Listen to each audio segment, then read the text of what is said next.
Hello, and welcome to Introducing Me. I'm your host, Sarah. I started this podcast to get to know other people and lifestyles while discovering more about myself. Each episode, I will give a new guest a chance to discuss their background, culture, interests, or whatever they want to talk about to help increase all of our own worldviews. Today, I would like to introduce you to William A. Adams. He is an award-winning D&I innovator, engineering trailblazer, and philanthropist. He was the first technical advisor to Microsoft's chief technology officer, and William has so much more going on than just those few things. So I'm excited to have him here today and tell us a little bit more about his story, his passions. So thank you so much, William. Why don't you tell the audience a little bit more about you? Well, thank you for having me. My name is William Albert Adams. The A is for Albert. I don't know what my mom was thinking. All I can imagine is Albert as an Einstein. He's going to be smart. So I'm 58. I live in Washington State, where I've been for the last umpteen years working at Microsoft. I actually recently left Microsoft back in September after 24 years of service. Just doing all sorts of engineering stuff. And in general, I've been in engineering, software engineering for almost 40 years professionally.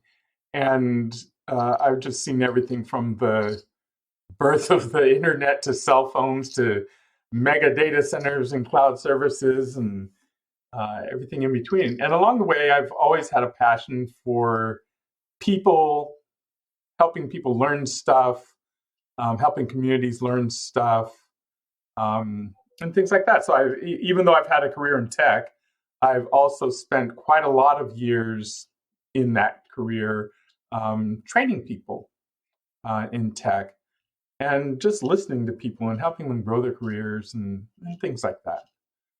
That's basically that's the nugget of my start. And these days I'm focused on further helping people get an equity share of technology because, as wealth is built on tech these days, I'd like to have more women and minorities get a piece of that. So I'm just doing whatever I can to help. And I have specific things I'm doing that we can talk about later. That's me in a nutshell. Great. So you mentioned, of course, like your longstanding career at Microsoft and being in software engineering. So can you take us a little bit through kind of the background of technology through your eyes? Because as you mentioned, you also like the people side of things. Yeah.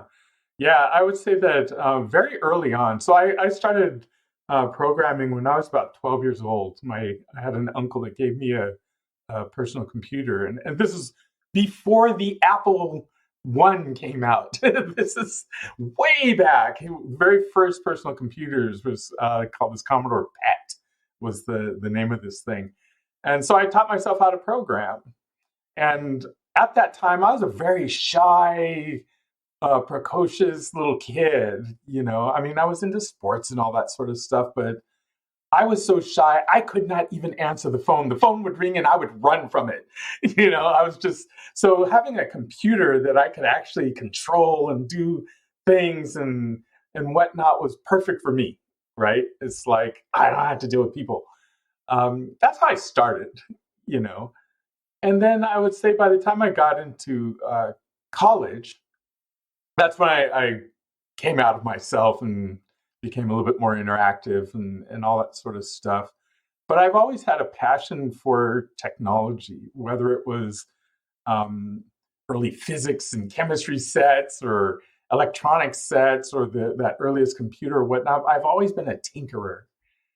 So that's just been a baseline of my life, right? I just like to tinker with stuff, including things like taking my mom's car apart and putting it back together. I think I got all the parts right. So I would just do stuff. And that's just led through a lifetime of learning different programming languages, different hardware systems. And I've evolved as tech has evolved. I mean, I've literally been there since the beginning of the personal computers. And I've done a bit of everything that's happened since then. So it's hard to explain all that because there's 40 some odd years of tech evolution. But tech's always been in my background. I've always evolved with it. And to this day, I continue to write programs and explore new things. And that's just the way I am. I'm always learning something, right? Something new. Which is necessary in the world of Yeah. technology. Yeah. Every minute there's something new. So it's like if you get complacent and say, oh, now I've learned this thing, I'm going to stick with this for the 10 years. It's like, well, see all those other people that are running past you? Right? Yeah, there's something new. Right. So, Now, would you be able to share a little bit about what it was like working at Microsoft and some of the big wins that you had there? yeah, the big wins are hard to explain because it's always esoteric stuff. It's not like I built Windows. It's like, no, I built a piece that everybody used, including Windows. But the tech wins were things that were just core technologies that everybody used, right? And by everybody in the company using it, like, for example, I'll give one that's possibly easy to understand. Um, we connect to databases, right? There's a core piece of technology that I owned and helped drive for a few years that helps everybody connect to databases. So I can literally say almost every product within the company at that time used this component. And therefore, since Microsoft was used by a lot of people on the planet, this little tiny component was on everyone's computer on the planet, right? You have to get that kind of technology fairly right. Because if you don't, it causes big problems, right? Big viruses and internet destroying things and all that. So the big wins are just core components like that I've worked on where it's like, oh, if this doesn't work, the internet goes down, right? Ooh, no pressure here. So I've worked on a few things like that. I've worked on some cutting edge things that never saw the light of day. I worked on this one thing that I like to call NSA in a box, which was about giving your bosses a look at all the network traffic that was coming off of your machine because they're trying to track who's sending out our secret documents. That we didn't ship, thank God. But I've worked on it. Very low level stuff, very high level stuff. So it's just all over the map. And even cloud computing, some of the early things like our identity system, which is how you log in, right? I own that for a little bit of time. So it's when you're at Microsoft, it's a world-sized company. So everything you do, or almost everything you do, has the potential of impacting just gazillions of people, right? And lots of machines around the world because this is what people use to run their business, right? And I like to distinguish that from like a Facebook, where it's like, okay, that's nice. You can go friend people and blah, blah, blah. You don't run your business on Facebook. No one's trying to run a bank ATM machine off Facebook, I hope. But Microsoft is in the space where people try to run their business, their government off of Microsoft products. So it's that kind of scale, right? I know it's not very specific, but that's the kind of stuff I've done over all those years. Yeah. And I mean, since you have such a depth of technology from where it was even just 10 years ago throughout, your lifetime at Microsoft. Yeah. Now, how is it that you try to help and encourage women and minorities in the tech world, and why is that so important to you? Oh, this goes back to, I would say the earliest point at which I really thought about this was around 2000. I was an engineering manager, which meant I hired people, built teams, and whatnot. And there's two observations I had. One was as I was coming into the company, there was a African American guy who was leaving the company and suing the company for discrimination. It was in the sales org and he said, I got passed over and blah, blah, blah, and all this stuff. And I remember he contacted me. He's like, oh, you want to get in on this lawsuit? And at that time, I was like, no, who knows? Maybe it was you, everything's fine. Um, Over the years, I came to understand what he was talking about. But at that time, in 2000, he said that, and I was like, oh, okay, well, let me do what I'm going to do. And within my own engineering team, I thought, why aren't there more women? Right? Where are the women? So I made a conscious effort to hire more women. Why? I'm a black guy in America. Equity is always a thing. So, equity for my own tribe, for women, for other minorities. So, it's kind of inbuilt, I would say, to where I came from culturally, that just general fairness, right? It's like, well, why not? Because every other tribe is hiring their own.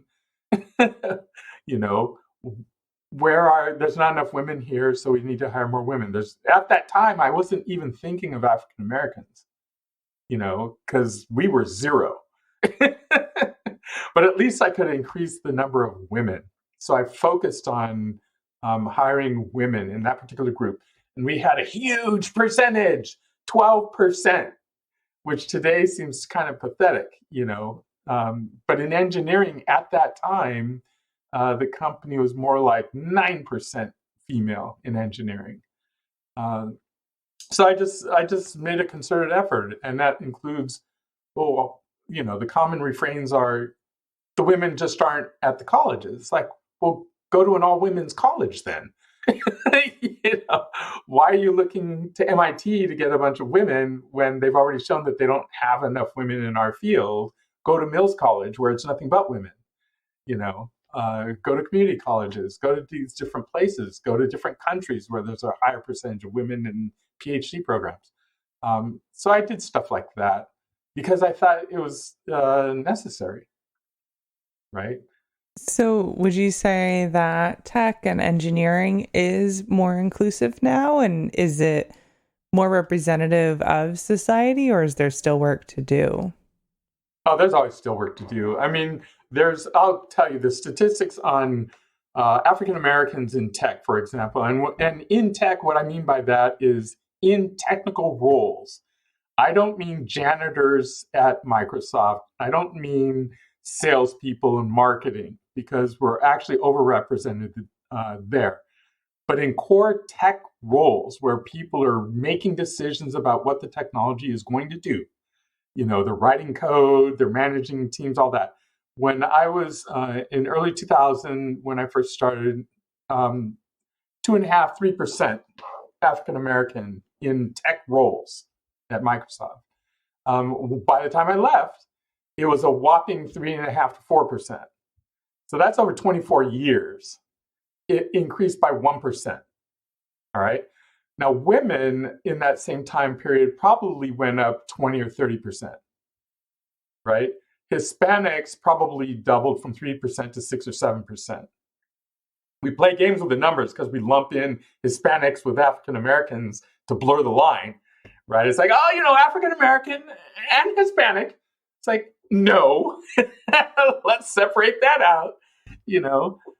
So there's been progress, and it's noticeable when you're on campus when you see a lot of the interns might be something different than what you would have seen in the past, right? That's all positive. But more importantly is how is the attitudes changing? How is it that we're being more inclusive, right? Not just how are we buffering the numbers. Oh, we've got 10% more of this or 20% more of this. But are we listening to them? Or are we just turning them into white males wearing pants, no matter what they came in as? Right? If we're listening to them, then the company's getting better. We're able to address a broader market. If all we're doing them is turning them into what was already there, the dominant culture, then that's a pointless game, no matter what the numbers are. Right? So you have to really think about inclusion. I think tech is being more inclusive because it's spreading more around the world. So it's not that individual companies like Microsoft, Google, or whatever are becoming more inclusive, but they have engineering happening around the world. And by force, that becomes more inclusive because you're just including more cultures, right? So it's improving somewhat, But in isolation, some games are the same, right? That's how I'd characterize it. And so then being part of a minority group that over 20 years didn't have a large percentage population group, did you feel included? Did you feel heard? And because like right at the beginning, you had someone like having a lawsuit. What sort Yeah. of like, because if you want to increase the numbers and like you just said, you need to listen. So how was the environment within? A lot of times you will hear people talk about tech being a meritocracy. And I would say, yeah, yes and no. I mean, it is, but you as a minority, whether it's women or, underrepresented minorities, um, have to work a lot harder uh, to have the same level of influence or whatever. My observation is, and this is true of society, so this is why I can step back from Microsoft and just say, well, how's it going in society in general? And it's tough, right? I mean, am I heard? No, I'm a single person in a room. I'm the only one that looks like me, has my experiences, my background. And that was true for at least 15 of the 24 years I was there, that I'm the only black guy in the room, you know? Now, heaven forbid you're a black woman in the room, because you are really the only person in there, right? Not only are you black, but you're also a woman. And those rooms don't have a lot of women either, right? Now, a lot of this has changed, it's improving, but this is how it has been. So things get a little bit more equitable, but what really pushes it is people like me stepping away from that environment and saying, let's go create our own companies, right? That's really what changes it. And that's why I don't harp too much on they done me wrong or anything like that, because it's like, that's the environment is what it is, right? You can only change so much. What you can take away from it, though, is a lifetime of experiences, some number of dollars, some connections across the industry. Now do your own thing, right? That's what I take away from it. Is like that environment may or may not be fair. Um, what are you going to do about it, right? You going to sit around waiting for them to give you a hand, or are you going to, plow your own way? And I choose to plow my own way. So what is it that you have been getting up to since leaving Microsoft? Well, during the one thing we didn't talk about is before I even went to Microsoft, I ran my own company with my brother for about 12 years. So I had a history of being an entrepreneur, and all the time I was at Microsoft, I was always one foot in the entrepreneurial space because it never left me. I was always like, okay, I'm staying for another 2 years, but that's it. Then I'm off to, but I always found, something to create and do. One of the things I created while I was there was called the LEAP program, which we can talk about some more. But it was about hiring more women and minorities into technical roles, at Microsoft. And that was really transformative, both for the company, for the industry, and for me personally. That really put me down this path of this empathetic path of I am going to help um, build the Motown of tech, if you will. And for those who don't know what that reference means, is in Detroit, Motown is a record label that birthed people like Stevie Wonder, the Jackson Five, Aretha Franklin, all these all the best classic black folks in entertainment singing came through Motown. And I have the similar desire to do that for Black technologists. It's like find the talent, help the talent along, buttress it with investments, and put them on the stage and help them flourish, right? So roughly speaking, that's what I'm up to. I'm up to building software, finding talent, building a network, pulling it together so that we can build women and minority-owned companies that are going to be as talented and as fruitful and as acquirable as their counterparts in the dominant cultures, right? That's what I'm up to. And so is that still like connected through the LEAP program at Microsoft, or is it kind of Yeah. like your own thing and then like the LEAP program is still functioning at Microsoft without you? Yeah, that's just me, my own thing. Leap is has been at Microsoft for 7 years now. Started in 2015. It's still ongoing. It's now a federally accredited apprenticeship program. It's worldwide. They have people delivering stuff in Africa and Europe and Canada. I think they recently added Mexico or Brazil. So it's a thing, and it'll keep being a thing for a while. It'll morph from what it was originally, but it is now one of the primary ways that Microsoft gets out and gets people who are off the beaten path, if you will, right? Um, I don't have anything to do with it because I don't work for them anymore, but I know who runs the program and we consult every once in a while. And what I'm doing is you could think of as a 2.0 and a much larger scale of what we did there. But it's my own thing. There's no Leap connection directly.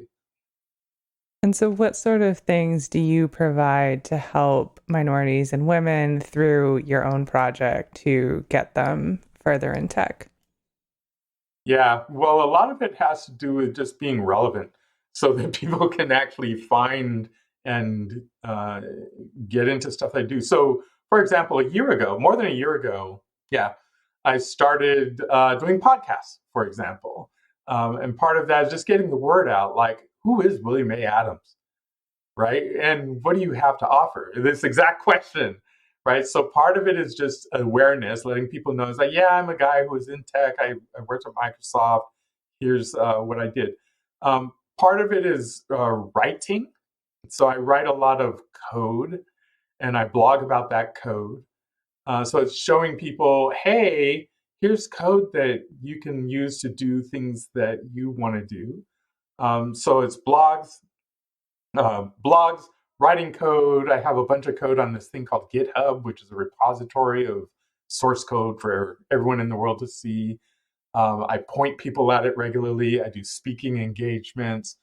And this year, the focus is going to be on building specific products. Like I'm working on a product right now, which says, hey, look at all this AI stuff that's coming along, like this chat GPT and, you know, um, isn't it about time we change the user interface to how computers work and leverage more of the skills that you people have, storytelling, philosophy, psychology. These things are way more important than your ability to slam keys on a keyboard because that skill is becoming taken over by the machine. It can program itself.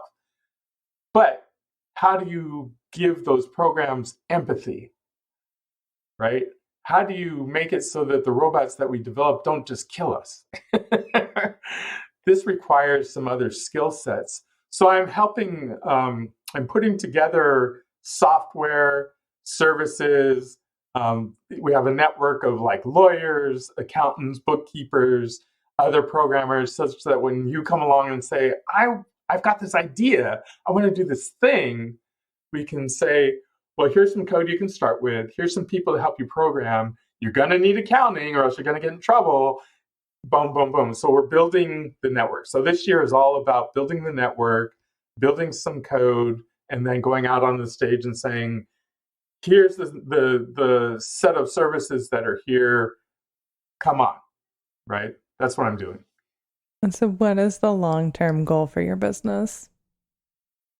The long-term goal or what's the success measures? The success measures are essentially how many companies can I help? How many careers can I launch? How many multimillionaires can I help mint? Right? The success over, let's say, 10 years will be, have we managed to get 2 or 3 hits such that people look at it's called Wave Studio. Look at Wave Studio and say, that's the place to go. If you want to get a leg up and do really killer stuff, you want to go there because that's going to lead to the best outcomes for you and your burgeoning business. Go through that venture studio. So that's what I'm looking to gain over the next few years, is that we've gotten to that point where we are in fact attracting killer talent that is developing the best applications on the planet with no excuses. Like, well, that's pretty good for some kids. It's like, no, this is good, period. No qualifications, right? That's what I'm after. And what has it been like going back to your entrepreneurial roots? It's like jumping off a cliff, right? Because you were good back in the day, and then you spent a whole bunch of years in the cushion of a Microsoft job, where you're a manager and you got other people to do stuff for you, and you get paid regardless of how bad things are, and the stock is going up and it's really cushy, and you've got insurance. And then you jump away from all of that, and suddenly you're the one who has to go out and do everything. And are you really a good coder, or was that all just smoke and mirrors? um, can you find talent, or was that the recruiters that were so good? So it's a wake up, right? It's like, oh, but the wake up so far has been, no, actually, I am good. I still can code. And I am actually, it's not just I can code, but I can do things that I haven't seen other people do. And that's part of my specialty.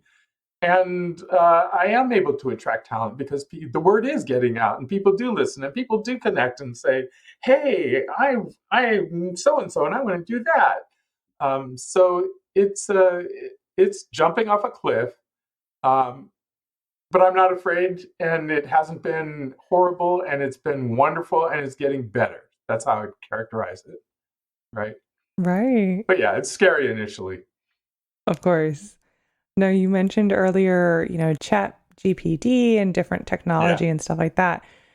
What is your take on biases within AI? Ooh, yes. So that's an interesting question, and really a focus of one of the reasons why I really want to get into the AI space for our communities. Um, while I was in the office of the CTO, I worked on this thing called data dignity, which was all about, and this was like 5 years ago, which was all about, where does the data come from? How does it introduce bias into models? And what do we do about it? And who gets paid for that data? And on and on. All these issues. Um, Bias was a big one, because there's I'll give you an example. There's a program out there in the world. I think it's called Compass, and it's what courts and prisons use to help them decide whether they think what the recidivism rate of someone is going to be. Meaning, what's the likelihood of this person returning to prison after we let them go, right? Well, guess where the data comes from? It comes from the people that are already in prison. And that data says, well, if you're Black, you're more likely to end up back in prison again. So there's the bias right there, right? From the get go. And they did post studies on this data where they showed that it's not true. Well, it's not as unbalanced as what the program tells them it is. Like, it's hyper balanced the other way, where they say, oh, this white prisoner, yeah, they're good. This Black, oh, he's definitely gonna, come back. It's like, no, they actually are like 50-50. But it's overly weighed one way or the other because of the data, and the data reinforces, what the bad biases in the system. So we went through and had, at least at Microsoft, and I'm not sure if other companies are doing this or not, where we have an ethics board for data gathering, where we think about things like this, like, well, what are the biases here? And where did we get the data? And what are we going to do with it? And how does it train the AI? And you see this in things where the initial facial recognition systems, for example, trained on white men with beards, can't recognize a small Asian woman and distinguish that from a child, right? Because they just didn't have the data. So you have to be careful with AI, and especially go out of our way to make sure that various communities are included in the data gathering and in the training of those models so that we have a voice.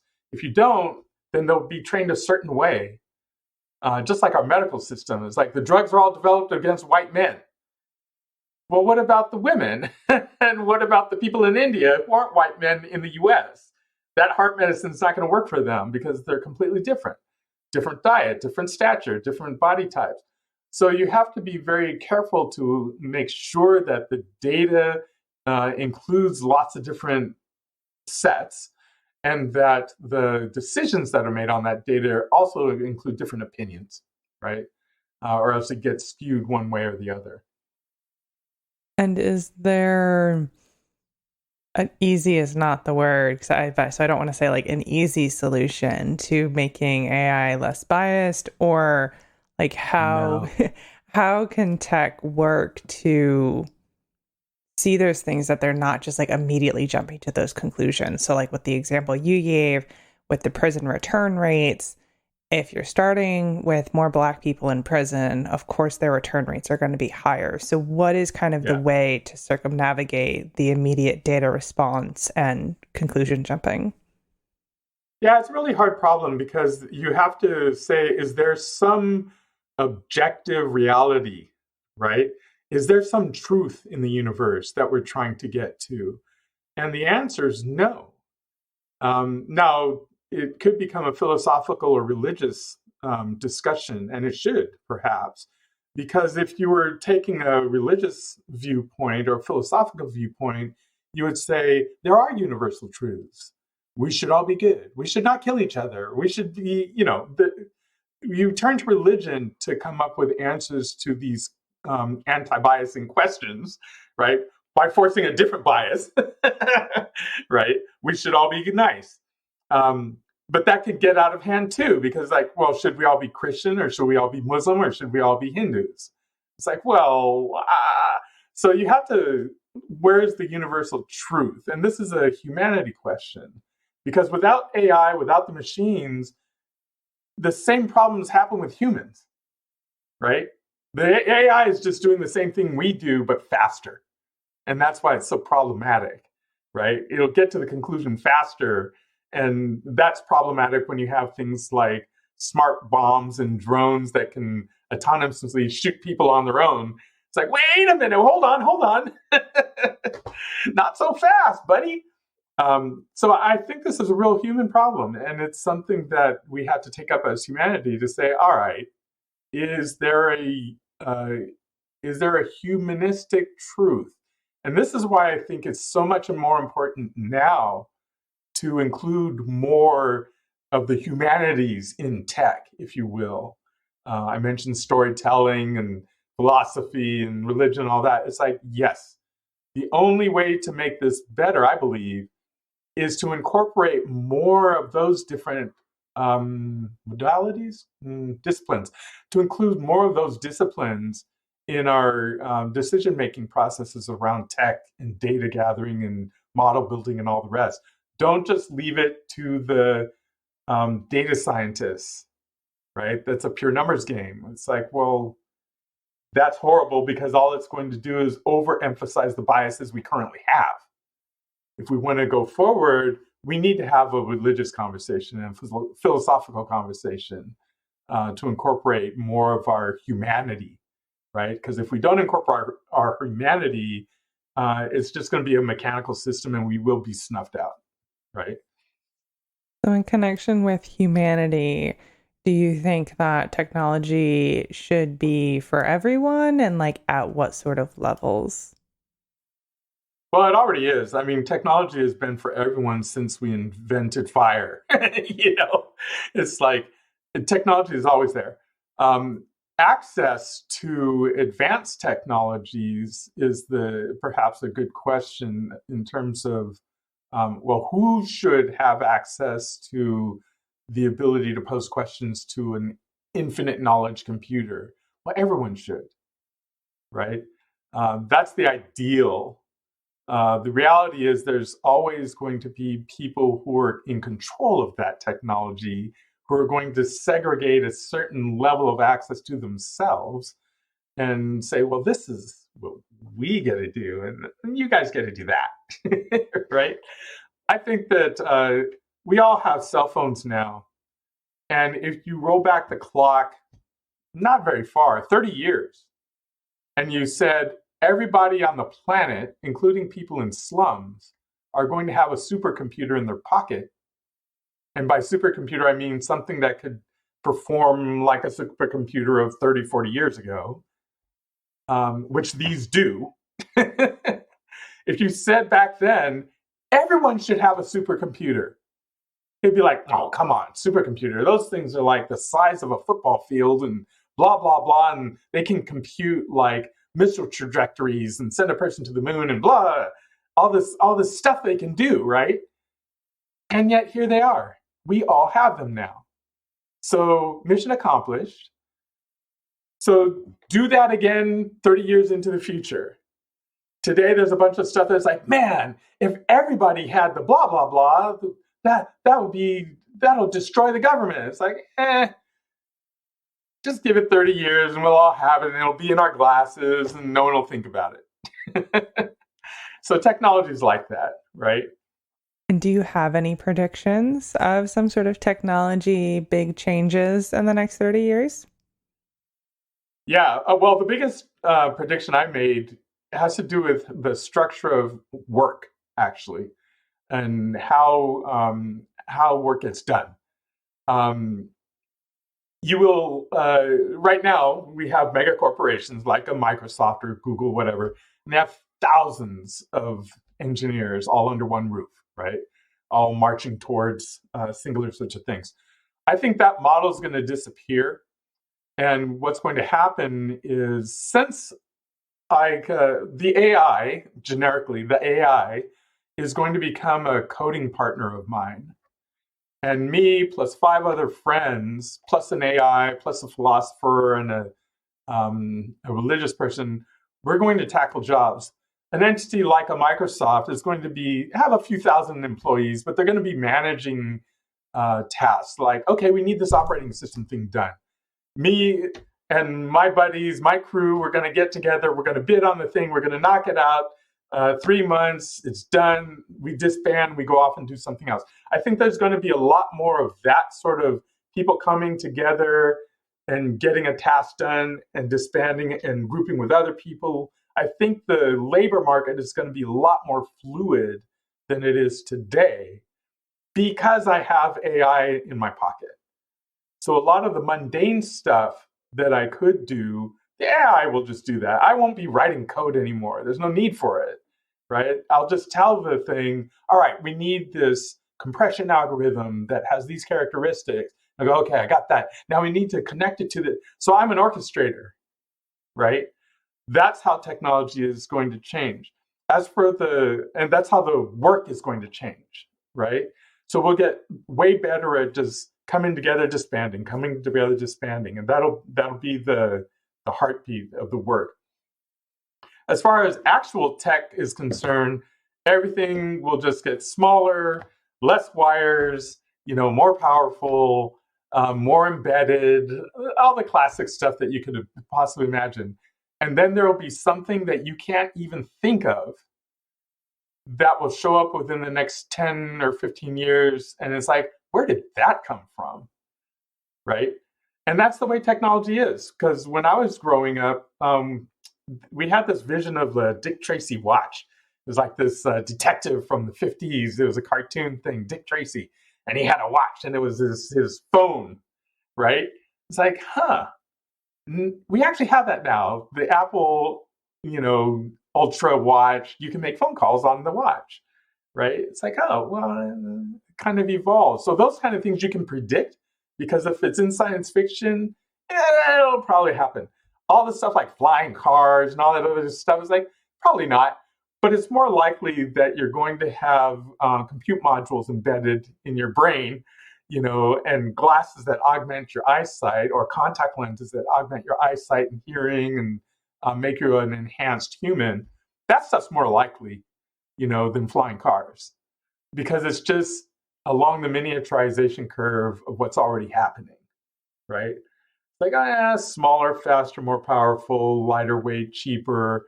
So all of that stuff's going to happen, and you can just imagine what it means. And then there's just going to be something out of the blue that's like, bam!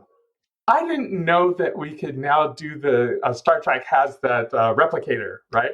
I didn't know that we could just replicate stuff. Now it's like, yeah, we can, because we cracked the code on how to put matter together, and we have the replicator now. It's going to be stuff like that where you're just like, where did that come from? I didn't see it coming, but that's what's going to happen, right? Right. And I think it's so cool to hear you talk about this stuff because of your background, your knowledge in technology, to be like, this is where it was when I was a kid. This is where it is Yeah, now, to kind of like this is see, where it's going. yeah, see those projections. Yeah. Now, one of the other things I did mention in my intro is that you are a philanthropist. So do you want to share a little bit about that? Yeah, my philanthropy is now I'm not a Bill Gates level philanthropist, but I do what I can. And the general idea is give back, right? It's like when you're in this technology stuff. I mean, I recognize that um, as a software guy for so many decades, we got paid a whole ton of money, right? And I think what I took from that is that we have a responsibility. The society around us said, "Look, we think this stuff is really important. We're going to give you a bunch of the society's treasure, and we entrust you to do the right things with it." Right? So I take that as, okay.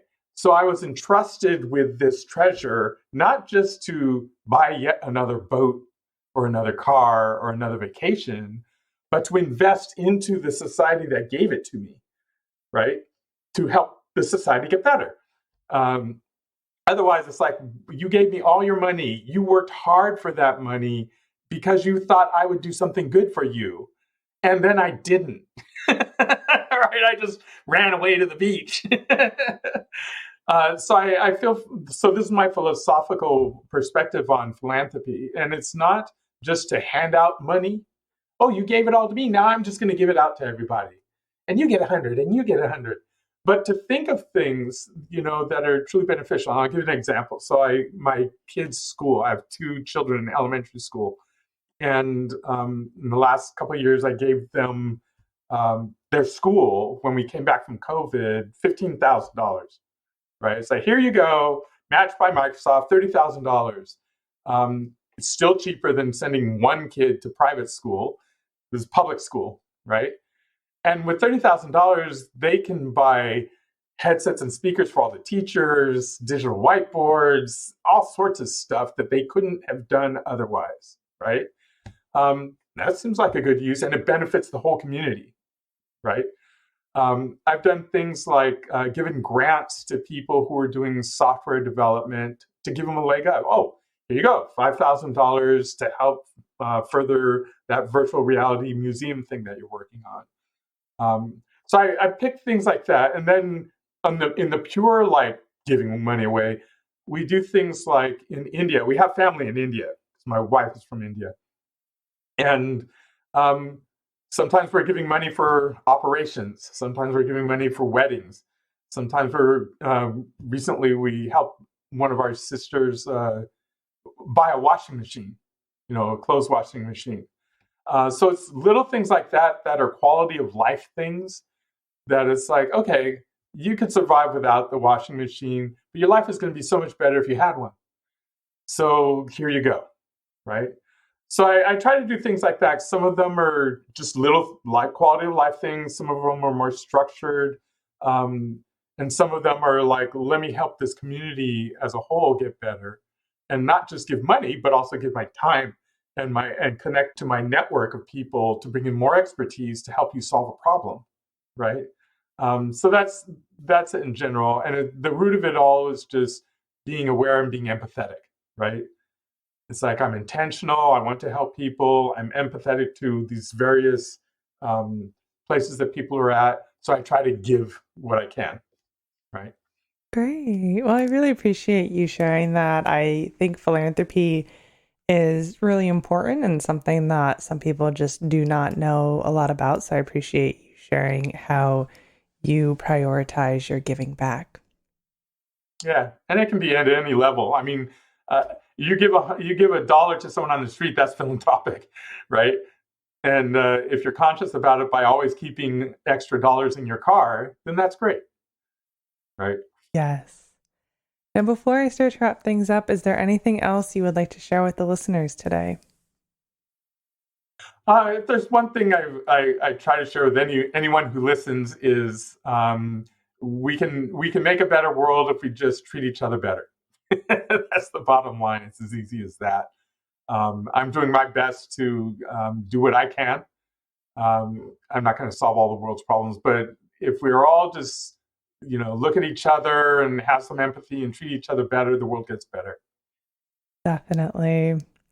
At the end of all my episodes, I do ask my guests a random question that doesn't have to do with what we've been talking about. My question for you is, how do you like your eggs? Oh, over medium on pancakes with syrup. That's how I like my eggs.